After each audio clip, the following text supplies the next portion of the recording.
All right, welcome back to the deep dive. So, I want to start today with a feeling.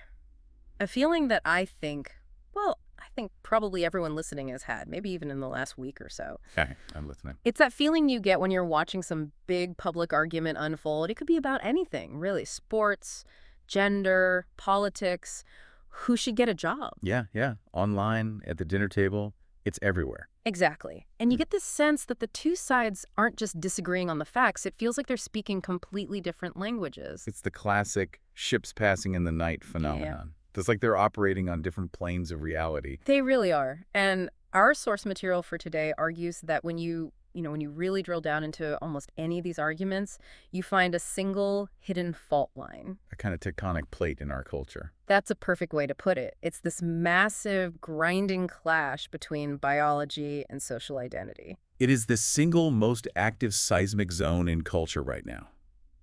I mean, you look at anything from family law to the debates over AI avatars to trans rights, or even something that seems simple like who's the best athlete. It always comes back to this. It almost always boils down to this one friction point. But this isn't just the old nature versus nurture debate from like a high school textbook, is it? The source material we're looking at suggests it's something a lot sharper. It is, because nature versus nurture implies they're two equal forces in a debate. What we're seeing now is, well, it's more like two different belief systems at war. You have one group standing on a mountain of biological facts, genetics, hormones, physics, and they're just screaming, this is reality. You can't ignore the hardware. Right. These are the constraints. And then the other side is pointing at the social consequences, at lived experience, at justice, and they're screaming back, no, this is what matters. This is how we actually live our lives. And the really frustrating part, the part that makes these arguments so impossible, is that they're both right. In their own domains, yeah. Exactly. They're right within their own frameworks, but they're constantly trying to colonize each other's territory. Yeah. And that's why people talk past each other. So that's really our mission for this deep dive. We've got a huge stack of research here, legal frameworks, ethical analyses, case studies, and the goal is to stop the shouting match for an hour and just map the terrain. Yeah, let's unpack the actual difference between what bodies are, which is the biology. What bodies mean, the social part. What bodies are versus what bodies mean. That's the whole game right there. Okay. But before we get into the weeds, and we are definitely going to get deep into the weeds, especially on the legal side of this, we have to define our terms. Biology and society are words that get thrown around like weapons. Oh, absolutely. They get loaded with all sorts of assumptions. So let's strip them down. For the purpose of this analysis, when we say biology, we're talking about the realm of constraints. Constraints. Okay. Yes. Biology is the system that answers the question, what tends to happen naturally? It's genetics, hormones, physical mass, the aging process, and, the ultimate constraint, death. So it's the hardware, the stuff that's true whether you believe in it or not. It's the stuff that happens whether you vote for it or not. Yeah. Gravity, hunger, getting older. Even negotiables. Mostly unnegotiable anyway. How? Yes. And then you have society. And that's the realm of meaning. Society answers a totally different question. What do we want to happen instead? Instead. I like that. That word instead implies a conflict right from the start. It's inherently a statement of intervention. Society is built out of roles, laws, narratives, concepts like fairness or justice. None of those things exist in a petri dish. They don't exist in the wild. They're things we invent. They are things we invent to manage the biology. There's a brilliant phrase in the source material that describes civilization as biology with brakes on. Biology with brakes on. My first reaction to that is that it sounds a little repressive. Yeah. Like biology is this wild, out-of-control car that's trying to kill us, and society is just the emergency brake we have to keep pulling. I can see that. Maybe antagonistic is too strong a word, but tension is absolutely the right one. I mean, think about it. Biology drives connection, right? The bond between a parent and child. That's biology. Sure.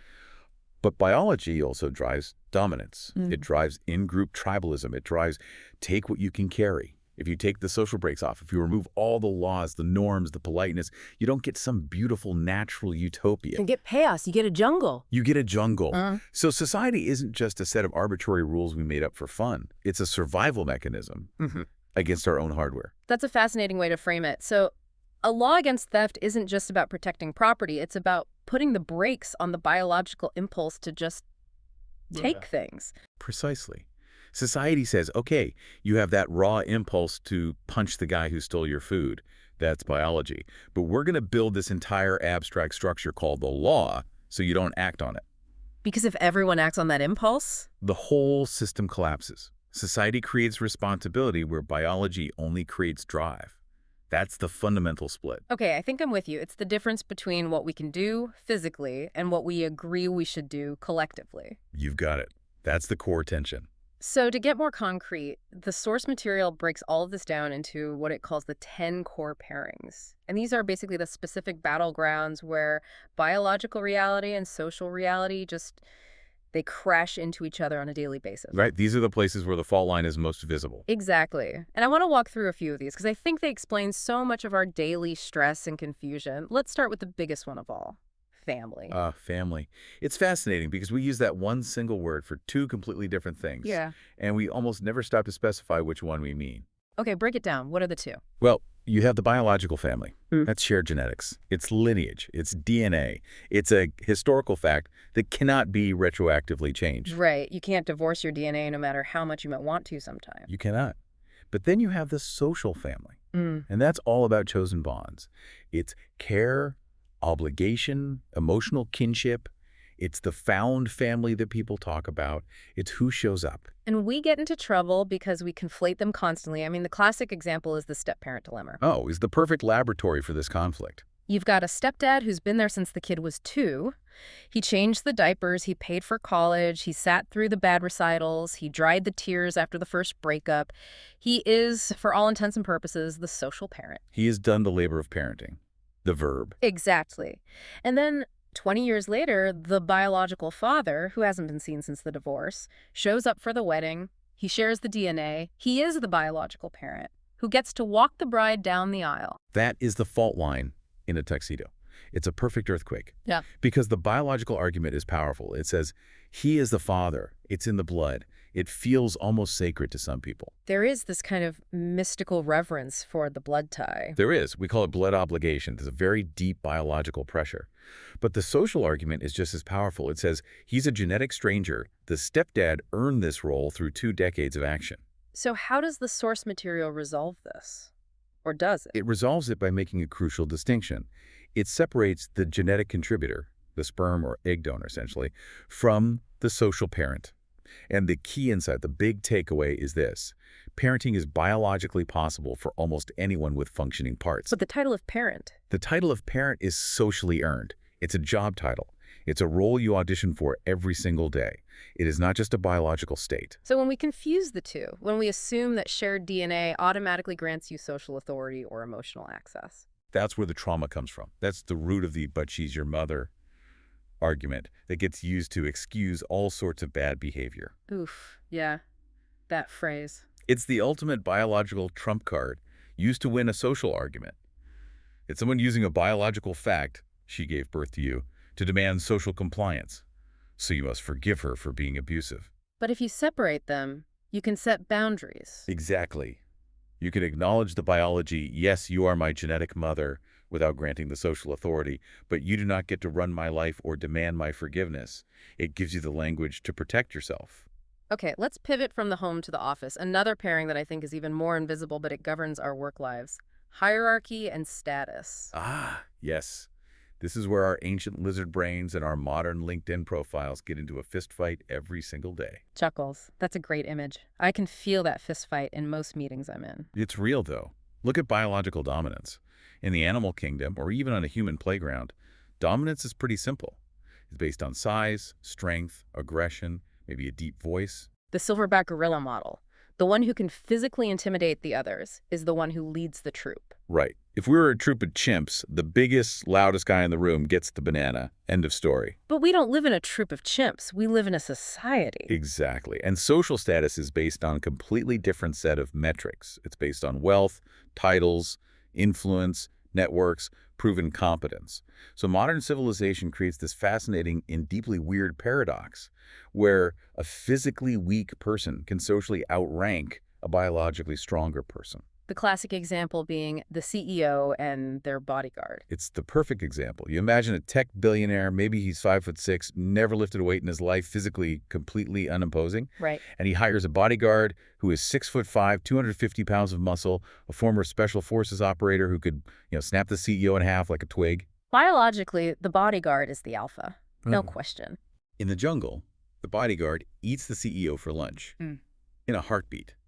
But in the boardroom, or walking to the car, the bodyguard is the servant. He is socially subservient. He opens the door, he takes the orders, he stands quietly in the corner. But do you think that biological tension ever really goes away? I mean, when you're in a room with someone who is that physically intimidating, even if you're technically their boss, doesn't that lizard brain of yours freak out just a little bit? Oh, 100%. Yeah. And that is the friction we talked about at the start. It's always there. We often feel this biological instinctual urge to defer to the loud, aggressive, physically large person in a meeting. Even if the quiet, small person in the corner is the one with the actual social authority and all the good ideas. Yes, we have to consciously override the lizard brain that's whispering, don't cross the big one. We see this in politics constantly, the strongman archetype. Tell me more about that. The strongman is basically a political hack. It's someone using the signals of biological dominance to hijack social status. They act like the silverback. They're loud, they're aggressive, they make threats, they puff out their chest. Because it triggers that ancient part of our brain. It does. It triggers the part that says, oh, he's the leader, I should follow him so I don't get hurt. It's a shortcut that bypasses our rational assessment of their actual social qualifications, like their policies or their experience. So, in a way, the entire project of civilization is the long, hard struggle to stop letting the biggest guy run the show. You could absolutely say that. It's the struggle to replace a hierarchy of force with a hierarchy of merit or law. But the biological wiring is always there, humming in the background, waiting for a chance to take over. This leads perfectly into the next pairing, morality and conflict. Because if we have this deep split between the jungle and the city, as it were, then our morals must be split too. They are profoundly split. The source material argues that there are two parallel moral systems running inside us at all times: biological morality and social morality. Hey, hold on. Is biological morality even a thing? I always thought biology was just pure survival. Isn't morality a human invention, a social thing? Well, biology doesn't have morals in the philosophical sense, but it has a very clear logic, and that logic can be summed up as protect the kin. Okay. Biological morality is purely survival-focused. Its prime directive is protect your offspring, protect your tribe, and eliminate threats to them. It is deeply, fundamentally partial. It plays favorites. It has to. The mama bear instinct. The perfect example: if a predator threatens your child, biological morality doesn't say, let's convene a jury of our peers and discuss the legal ramifications. It says, destroy the threat now. It justifies extreme violence if it preserves the genetic line. So that's the growl, the raw instinctual response. That is the growl. But then you have social morality, which is ethics-focused. It's a piece of software we installed on top of the growl, and it says the opposite. It says, protect strangers, limit violence, treat people equally, even if they aren't your kin. And that's the press release. That is the press release. Think about how modern nations handle conflict. If a country is attacked, the biological instinct, the growl, is to obliterate the attacker. An eye for an eye, a city for a city. Right. Total war. But the civilized response, the social morality, is usually sanctions, UN resolutions, diplomat condemnation, legal action. That's the press release. It's a carefully worded, highly structured, non-violent form of conflict. It's the civilized wrapper we put around our desire to just hit back. Exactly. And this is where it gets so messy in our daily lives. A conflict in the biological world is a physical fight, a punch. A conflict in the social world is a lawsuit. Yeah. But what is a lawsuit, really? It's just a civilized way of trying to destroy your enemy without actually getting blood on your suit. It's non-contact warfare. Precisely. We haven't stopped wanting to win. We've just changed the arena and the rules of engagement. And the tension comes when the social morality feels insufficient. Like when a court verdict comes down and it's technically legal, but it just feels deeply morally wrong. That's our biological morality, screaming in frustration. Our gut instinct for fairness, or even for revenge, isn't satisfied by the paperwork of the press release. Which explains why vigilante justice movies are so incredibly popular. Oh, completely. Batman ignores the press release. He goes straight for the growl. He ignores the legal system and delivers direct physical consequences. Yeah, And we love it. we crave it on some level. We do. Because the social layer that breaks can feel frustratingly slow and inadequate. But we also know rationally that if everyone acted like Batman, we wouldn't have a society. Hmm. We'd just have chaos and broken bones. Okay, one more of these pairings before we move to the really heavy stuff. Identity and tribes. This feels especially relevant right now. This is a huge one for the modern era. Absolutely. Again, you have a split. Mm. The biological tribe and the social tribe. Differentiate those for me. The biological tribe is what we call ethnicity, lineage, it's ancestry. It's who you look like, the people you descended from. It's very hard to change. For the most part, you're born into it. Okay. And the social tribe. That's everything else. It's your nationality, your fandom, your ideology, your profession, your political party. I'm a Yankee fan. I'm a Republican. I'm a Swiftie. I'm an American. Exactly. And the key difference is you can change your social tribe instantly. You can burn your Yankees jersey and buy a Red Sox one. You can change your party registration. You can stop listening to Taylor Swift. But here's the paradox the source material points out, and I really want you to unpack this for us. People will die for social tribes they weren't even born into. That seems to defy the protect the kin logic. It is the ultimate hack of the human operating system. It's how we build civilizations. I mean, look at the military. It's the most extreme example. Oh. You take 1,000 18-year-olds from completely different biological lineages, different races, different ethnic backgrounds from all over the country, and you put them in a training camp. You shave their heads to remove individual identity. You give them a uniform, a social marker, and a flag, a social symbol. You make them a new tribe. You forge them into a new social tribe. And within a few months, those soldiers will dive on a grenade for each other. They will sacrifice their own biological survival for a member of their new social kin. So they're treating each other like family, like brothers. They're treating each other, in many cases, better than their biological kin.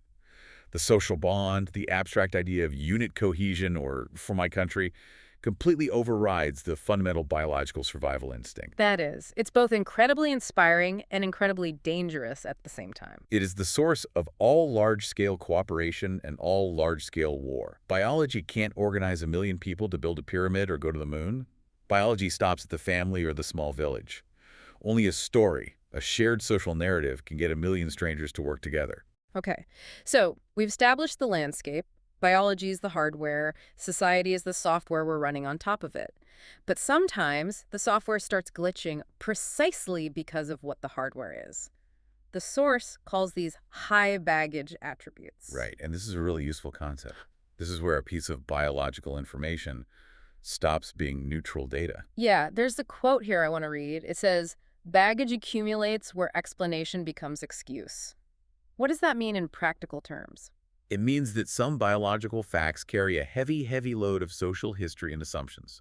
For example, if I tell you a person has blue eyes, that's a biological fact. Yeah. But it has very little social baggage. Right. I don't automatically assume a bunch of things about their personality or their abilities because of their eye color. Exactly. It's low baggage information. But if I tell you a person's age, or their race, or their gender, suddenly a massive, complex social script gets activated in your brain. The baggage is attached. The baggage is preloaded. And that's where we get into trouble, because we start mistaking the baggage for the person. So let's deep dive into a few of these. Let's start with age, because this one feels tricky. Age is real, right? I mean, my knees tell me every morning that age is a biological reality. Age is absolutely a biological fact. It is the passage of time. It is cellular development and decay. It's undeniable. But the baggage is the set of social assumptions we bolt onto that number. The source calls it expectation inflation. Give me an example of that. We assume children are universally incompetent and have nothing to teach us. We assume teenagers are universally reckless. We assume older adults are universally irrelevant or technologically illiterate. So the biological fact is simply, this body has existed for 80 years. Correct. That's the data point. But the social baggage is, therefore, this person can't use an iPhone, has outdated opinions, and should probably be retired. And we know that's not necessarily true. A specific 80-year-old might be sharper and more adaptable than a specific 20-year-old. Of course. But the baggage of the number 80 is so heavy that it creates a stereotype that becomes a self-fulfilling prophecy. We push older people aside because of the number, not because of their actual individual capability. Okay, now let's move to race.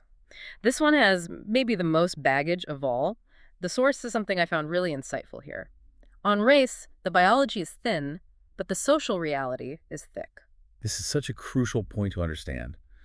Biologically, genetically, the concept of race is incredibly messy and, frankly, not very useful. Oh, It's a gradient of ancestral traits.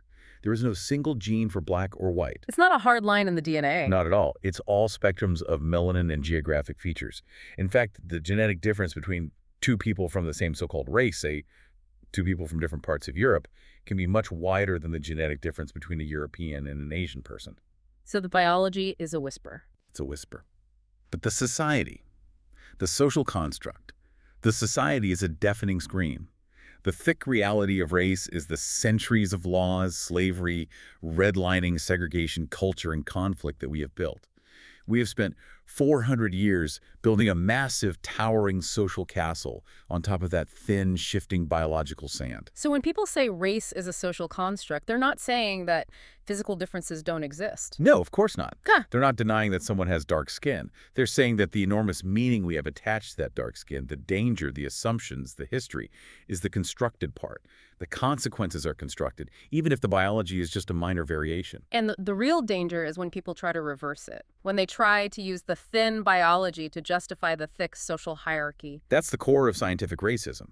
He is poor because of his genes, or she is less intelligent because of her ancestry. It's using bad science to justify a social prejudice. Let's talk about another one, gender expression. And let's be clear, we're not talking about gender identity yet, we will get there, but just expression. The signals, clothing, hair, makeup, mannerisms. This one is maybe the clearest proof of the society-biology split that exists. Because biology gives you anatomy, it gives you hormones, chromosomes, but biology does not tell you to wear a skirt. Right. There's no skirt gene. There is no skirt gene. Yeah. Biology doesn't care if your hair is long or short. It doesn't care about the color of your clothes. Fun fact, high heels were originally invented for men. Really? I did not know that. Yes, for Persian cavalry in the 10th century. Mhm.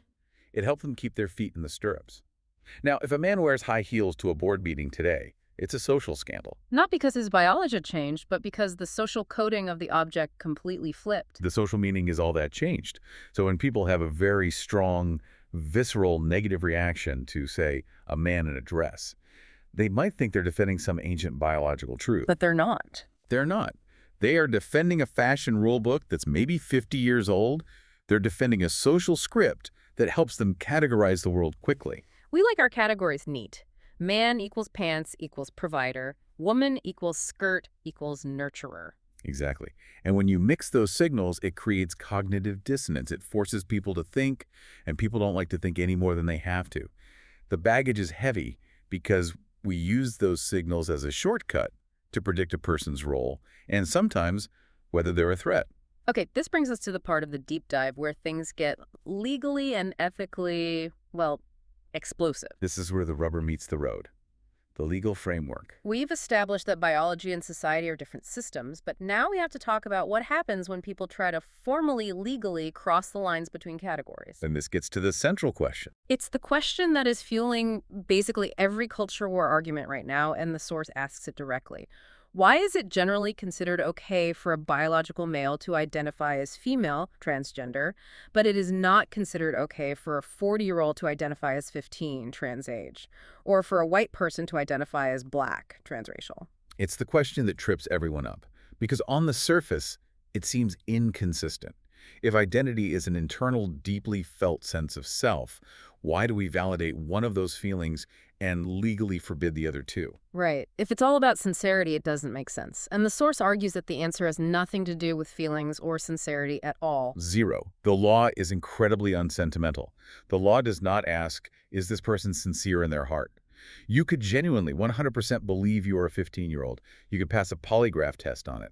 The law does not care. So what does the law care about? What's the operative question? The law asks a much colder, more mechanical question. It asks, what breaks if we treat this as true? What breaks? That's powerful. It's a structural integrity question. To understand this, we have to look at the three types of identity claims the source outlines.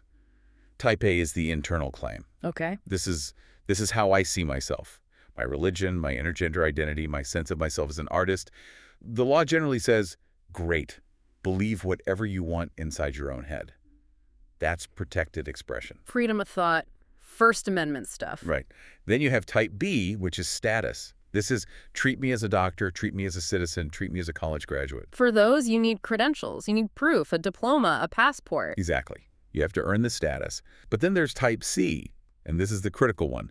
Type C claims are about constraint-bound facts. Constraint-bound facts, what does that mean? These are facts about you that other people rely on for their safety, consent, and legal capacity. Age is the absolute prime example. Your medical status could be another. Okay, so let's play this out. Let's use the hard example. I'm a 40-year-old man. I sincerely identify as a 15-year-old boy. I want to legally change my age. I want to enroll in the local high school. I want to play on the JV soccer team. Why is that a hard, unequivocal no from the legal system? Because your age is not just a description of how you feel. It is a fundamental legal mechanism for protecting other people from you, and in some cases, protecting you from others. It's a safety category. It's the ultimate safety category. Your age determines the age of consent. It determines criminal liability. Are you tried as a minor or an adult? It determines labor laws. Can you work in a mine or not? So if the law recognized me, a 40-year-old, as being 15... Everything breaks. If you were legally 15, you would suddenly be allowed to date actual 15-year-olds. You would be placed in classrooms and locker rooms with minors. If you committed a crime, you would be shielded from adult prosecution. It would create a massive, unacceptable safety risk for children. It creates what the source calls asymmetrical harm. You, with your 40 years of life experience, your adult muscle mass, and your financial resources, would be operating in a legal space designed for vulnerable children who have none of that.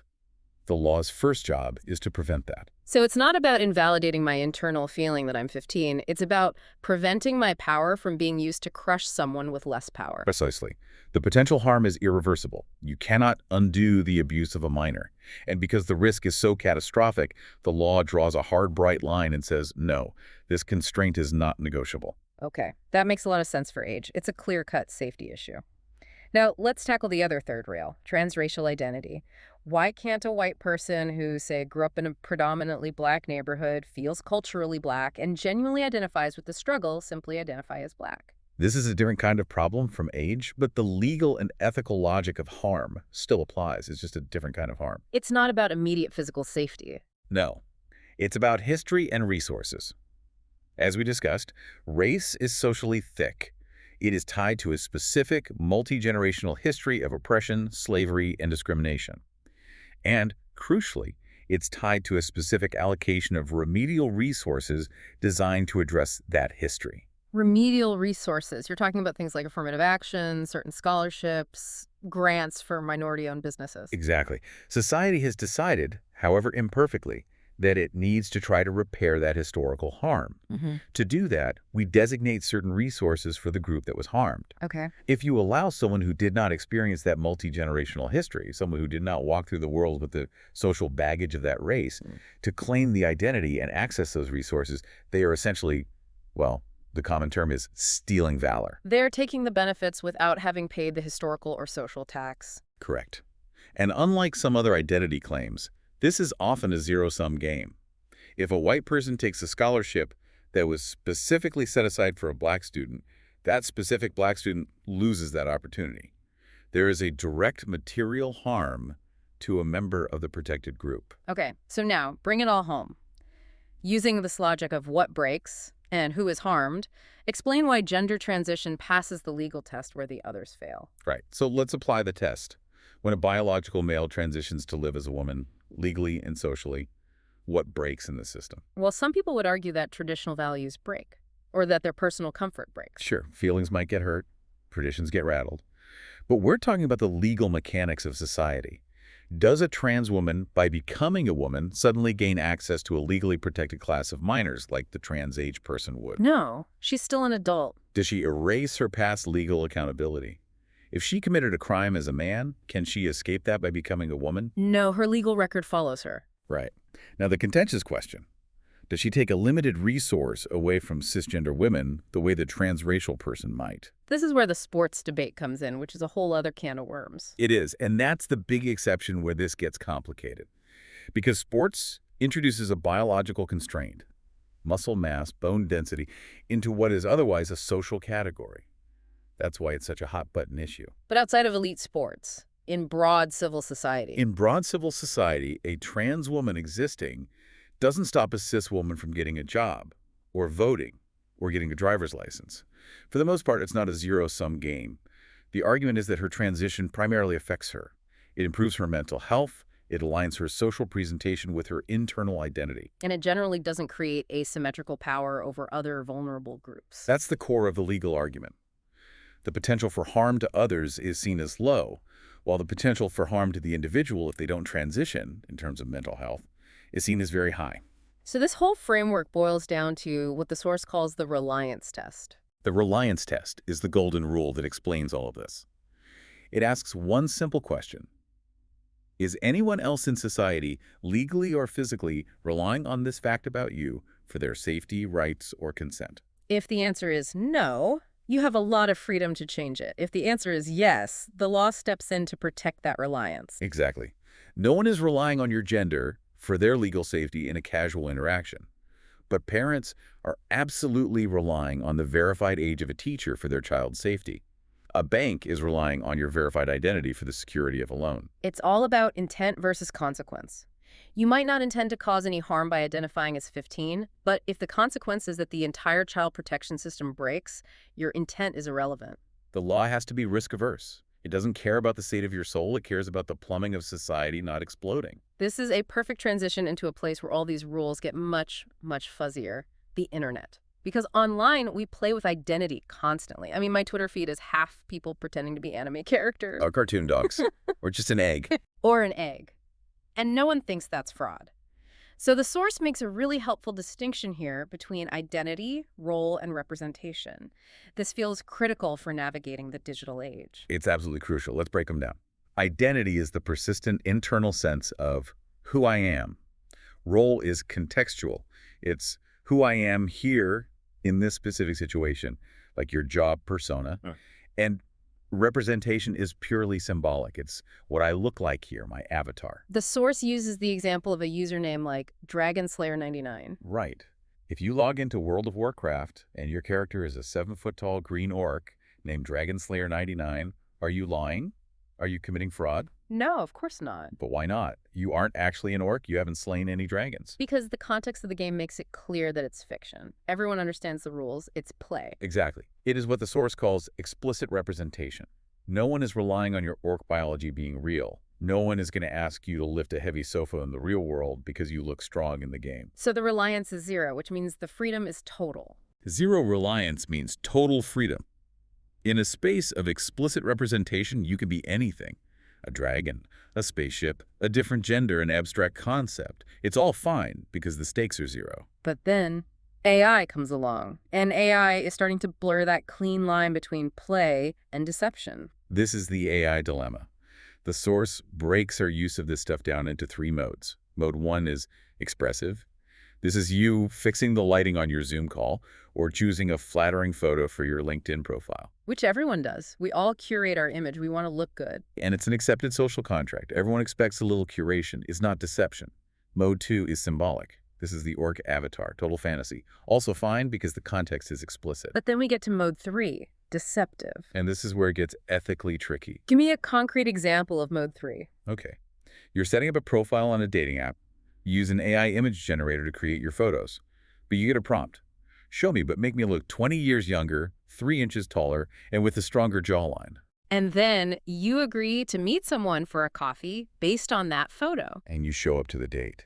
And you look nothing like the picture. That moment, that specific sinking feeling of disappointment and confusion the other person has, that's the fault line, isn't it? That is the breach of the social contract. Yeah. The source has a brilliant rule for this. It calls it the dating profile test. Okay. How does the test work? The test is this. If meeting in person would immediately and fundamentally invalidate the premise under which consent was given, it is deception. That is such a clean, effective rule. Let me repeat that. If meeting in person would invalidate the premise under which consent was given. Exactly. If I swiped right on your profile because I was seeking a partner in their 20s and you show up and you're actually 50, my consent to go on that date was based on a false premise. You induced reliance on a fact that wasn't true. You effectively robbed the other person of their ability to make an informed choice. And that's why it feels so icky. It's not just harmless vanity at that point. It's a violation of the other person's autonomy. Okay, but what about something like the VTuber phenomenon? You know, these online streamers who use motion capture anime avatars instead of their real faces.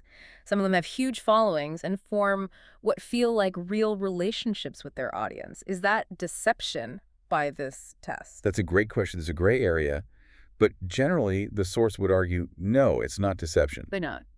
Because the medium is the avatar. The context is still one of explicit representation. When you're watching a cartoon, you know it's a drawing. The reliance is on the entertainment value of the performance, not on the physical reality of the performer. Unless the VTuber starts making claims that require real-world reliance. If the anime girl avatar starts saying, by the way, I'm a licensed medical doctor and you should take these specific pills for your condition, now we have a massive problem. Because medical advice induces reliance on real-world credentials that the avatar doesn't have. You've got it. So as long as the dragon stays in the fantasy dungeon, we're good. The second the dragon tries to write you a legal contract or a medical prescription, we have a case of fraud. This leads us, I think, to the wildest and maybe most challenging part of the source material. It's the section on the self as multiple. We're looking at a specific case study here that, honestly, when I first read it, I found a little baffling. The subpersonalities case study. Yeah, it's a fascinating one. Okay, let's lay it out for the listeners. The source describes a creator. By the biological facts, he's a male, he's mixed race, he's married to a woman, seems like a pretty standard profile. Right. But this creator makes art and online content where he embodies very distinct named personas. And it's important to clarify, these aren't just fictional characters he writes about. These are parts of himself that he actively inhabits and expresses. Exactly. So he has a persona named Liz. Liz is presented as female, white, very sexy, very confident and dominant. He has another one, Tommy, who is an intellectual type, wears glasses. He even plays with size personas that are giantesses or people who are only an inch tall. It's a whole internal cast of characters. My first reaction to this, and I suspect it might be the reaction of a lot of people listening, is something like, is this guy okay? Is this some form of multiple personality disorder? That's the common reaction. Yeah. The source calls it self-fragmentation anxiety. As a society, we get very nervous when people aren't simple and consistent. But the argument here is that this isn't pathology. It's a form of radical creativity and integration. Okay, explain that. How is this not just fragmentation? Well, think about your own life. Do you act the exact same way when you're having a serious conversation with your grandmother as you do when you're out with your college buddies at a bar? God, no. My grandmother would have a heart attack. Chuckles. Exactly. You code switch, you have responsible grandson persona and a rowdy friend persona. They probably have different vocabularies, different postures, maybe even slightly different moral compasses in the moment. But I don't give them names and buy wigs for them. True. But that's a difference of degree, not a kind. This creator is just taking that normal internal code switching that we all do and making it explicit and external. He's naming the parts. This feeling of confidence and sexiness I have, that's my Liz energy. This desire to be analytical, that's my Tommy mode. So it's like high-resolution self-awareness. It's high resolution and it's externalized as art. Now, this brings us back to our ethical framework. The big question is it wrong for a mixed-race man to present as a white woman, Liz, online? Yeah, we just spent 10 minutes talking about why transracial identity is generally rejected by society. Why does this creator seem to get a pass? It comes back to context and reliance. He isn't applying for a job as a white woman. Yeah. He isn't trying to get a scholarship reserved for women. He isn't claiming the legal status of a white woman. He is performing a character in an explicit, creative, symbolic space. It's that phrase from the source again. Expression without extraction. There it is. That's the key that unlocks the whole thing.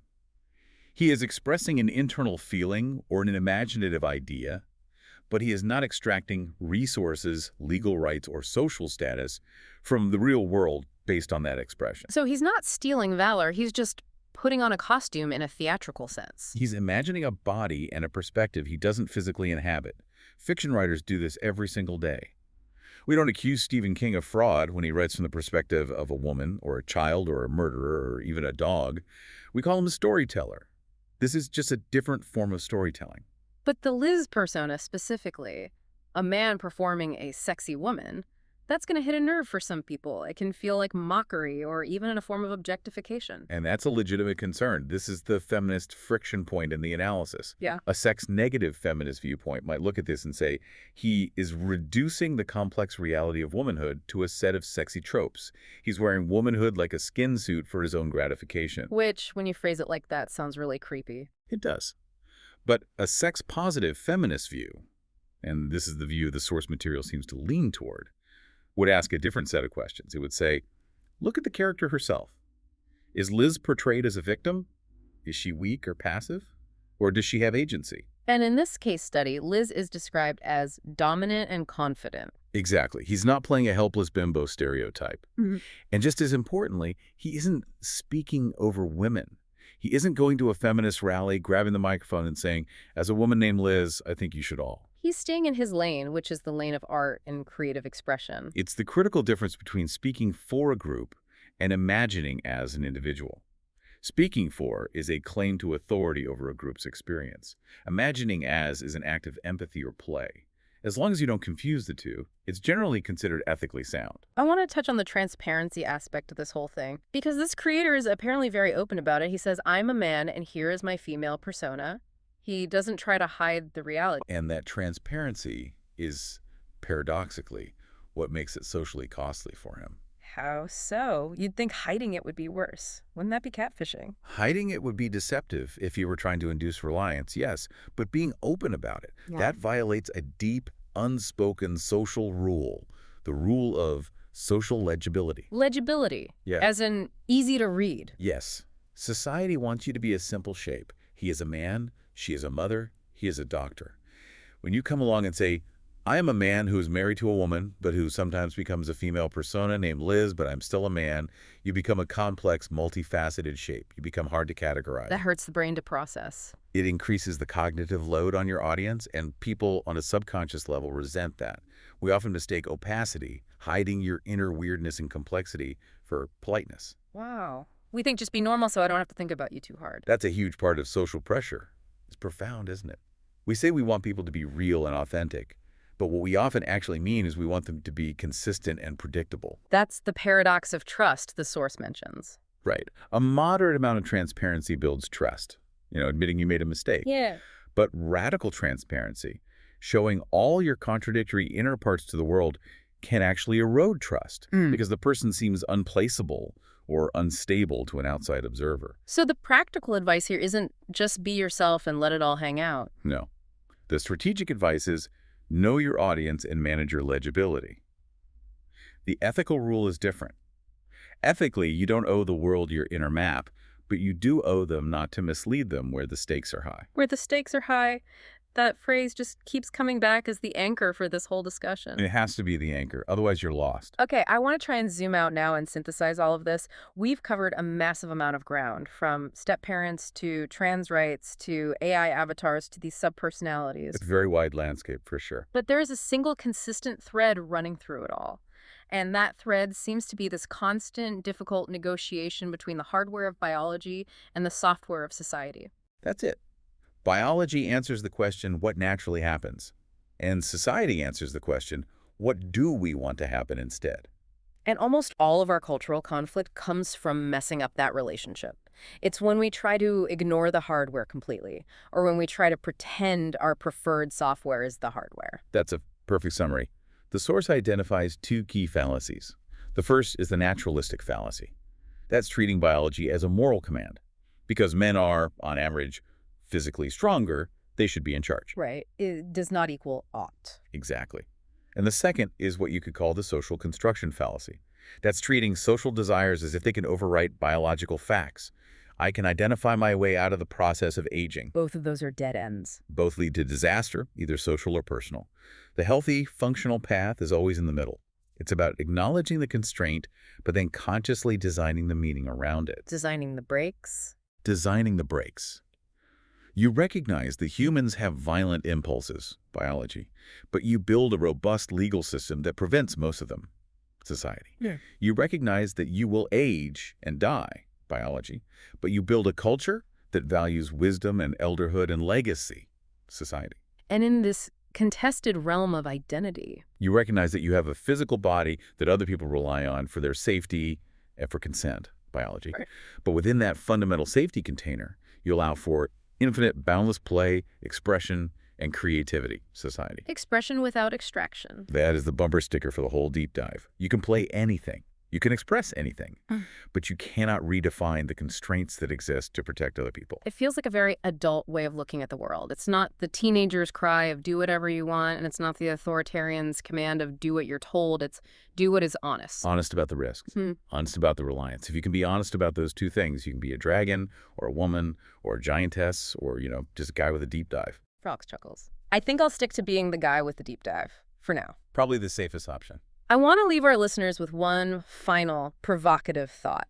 This comes from the very end of the source material, and it's one of those ideas that it honestly stopped me in my tracks for a minute. Okay. We spend so much of our lives on this quest to find ourselves or be our true selves.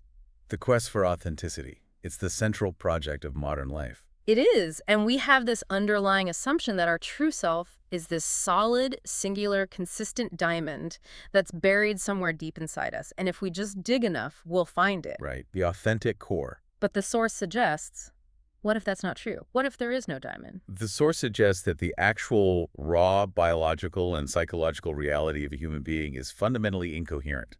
It's messy. It's contradictory. It's a noisy committee of conflicting voices and half-formed impulses. It's Liz and Tommy and the growl and the press release all fighting for the steering wheel at the same time. So the mask, the social role we play, the consistent persona we present to the world, that isn't the fake part hiding the real you. Maybe the mask is the most human part of us.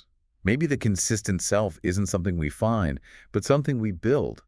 Maybe society is just the user interface we designed to smooth out all that inner chaos so that we can function and talk to each other without going insane. So if we all dropped the mask at the same time, if we all showed up to work tomorrow as our true, unfiltered, contradictory selves, If we all let our full, chaotic, biological reality hang out at once, would we even recognize each other?